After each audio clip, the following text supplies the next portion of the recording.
자, 이은혜 조연수 조사가 주말에도 계속됐다고 하고 지금도 오늘도 조사를 이어가고 있을 겁니다. 자, 그런데 좀 뭔가 좀 미묘한 변화가 있다면서요.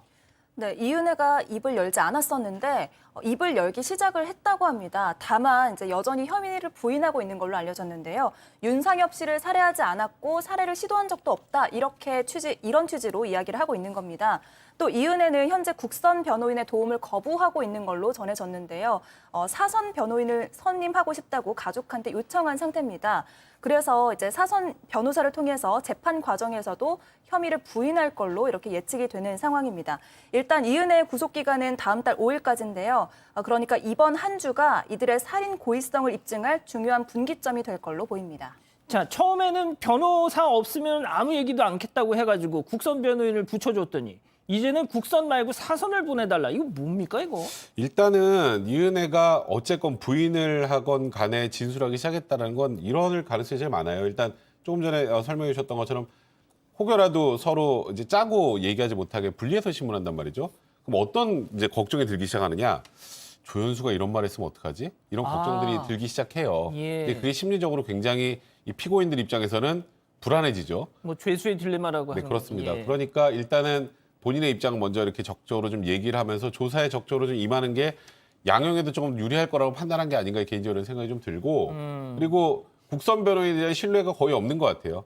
국선 변호인 입장에서는 사실 적극적으로 뭐 나서기가 좀 쉽지 않은 상황이죠. 그러니까 국선 변호인도 이제 거부를 하고 본인이 사선 변호인을 가족을 통해서 선임을 하겠다는 그런 입장인 것 같은데 근데 지금 이런 상황에서 사선 변호인을 선임한다고 뭐가 달라질 게 있을까라는 생각 듭니다. 그러니까요.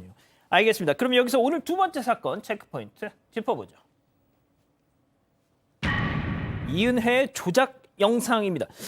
자, 이 검찰이 이 피해자가 그러니까 고 윤상엽 씨가 그 계곡에 다이빙하기 직전의 영상을 확보해서 분석 중이다 이런 소식이 들어왔는데 팀장님 어떤 내용이죠?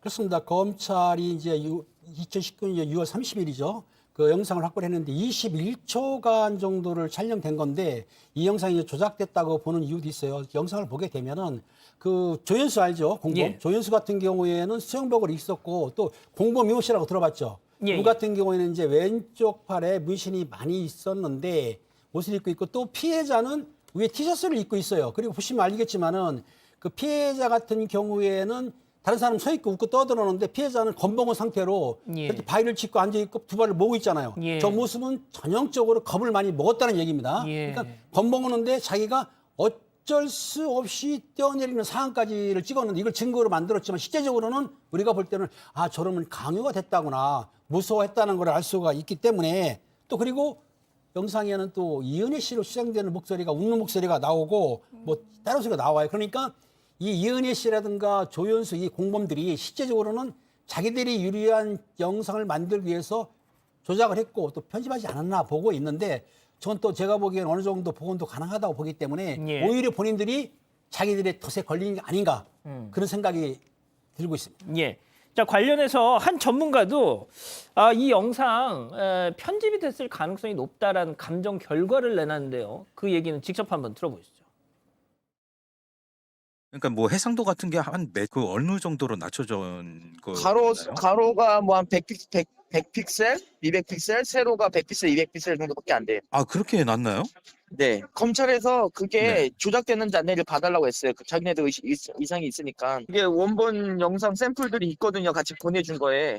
거기에는 원본 핸드폰 영상을 찍은 데이터가 있어요. 영상 몇 개가. 그 뭐 네. 계곡에서 노는 장면들 있죠. 그런 네. 것들. 근데 이 다이빙하기 직전에 찍은 영상은 원본 영상의 데이터 구조도하고 아예 달라요. 그러니까 핸드폰에서 나온 출력된 영상으로 볼 수 없는 거죠. 다른 데에 들어갔다 나온 거예요. 한 번 더. 자, 이야기만 들어봐서는 감이 잘 안 올 것 같아서요. 저희가 준비한 사진이 있습니다. 그 계속 좀 보여주시죠. 자, 박 변호사님. 네. 일부러 해상도를 낮췄다. 이게 무슨 이유일까요? 원래 같으면 일반 휴대전화가 지금 오른쪽에 있는 저 사진입니다. 1920 곱하기 1080. 근데 왼쪽에 100 곱하기 200. 아주 낮은 해상도를 지금 썼는데 그걸 왜 썼냐고 하면 결국은 다른 프로그램에 가서 편집이나 조작의 흔적이 있었다는 겁니다. 사실 이날 8시 17분부터 21초간 촬영해서 이것을 경찰에 제출했던 그 영상인데 알고 보니까 정밀하게 분석해 보니까 오후 11시 4분 정도에 편집하는 적이 있었다는 거예요. 아. 편집하는 과정에서 화질이 떨어지게 되고요. 하하. 편집하면서 어떤 프로그램에 넣으면서 떨어진 현상이 일어났다는 겁니다. 아마 저기서 일부를 편집하거나 삭제하거나 잘랐을 가능성이 있지 않을까 생각이 듭니다. 예. 자, 이 황민구 법 영상 분석 연구소 소장 다른 또 이상한 점도 지적을 했는데요. 마저 한번 들어보시죠. 그때 뭐 말씀드린 게, 네. 이게 다이빙하는 영상을 찍으려고 핸드폰을 녹화하고 있는데, 다이빙 영상은 없거든요? 근데 뭐 실수로 못 찍었다 하더라도, 순차적으로 떼어내기 때문에 3번에 찍을 수 있는 기회가 있는데, 3번 다 영상이 없어요. 그런 영상이, 다이빙하는 영상이. 그러니까 다이빙 직전에 영상만 있는 거예요. 계곡에 올라가는 거. 백 변호사님, 어떻게 네. 보면 자신의 결백, 그러니까 이은혜 본인의 결백을 가장 증명해 보일 수 있으려면 네. 다이빙 장면이 있어야 되잖아요. 그렇죠. 자, 그런데 그 장면이 없다. 그러니까 지금까지 우리가 그러니까 피해자가 자발적으로 뛰어들어서 이게 과연 살인죄 고의 살인을 인정할 수 있을까 이걸 계속 논의를 하고 있었는데 사실 그 당시에 자발적으로 뛰어들었다는 건 당사자들 진술밖에 없잖아요. 그렇죠, 그죠? 그렇죠.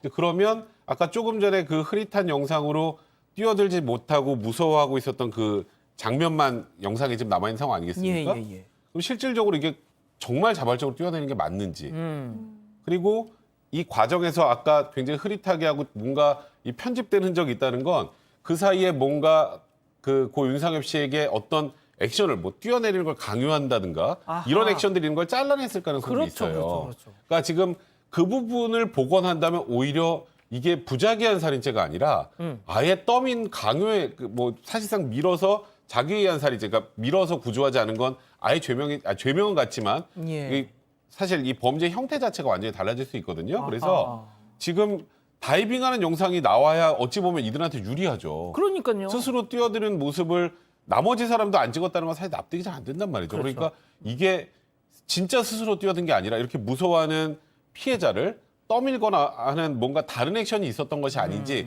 그건 충분히 의심해 볼 만한 그런 상황입니다.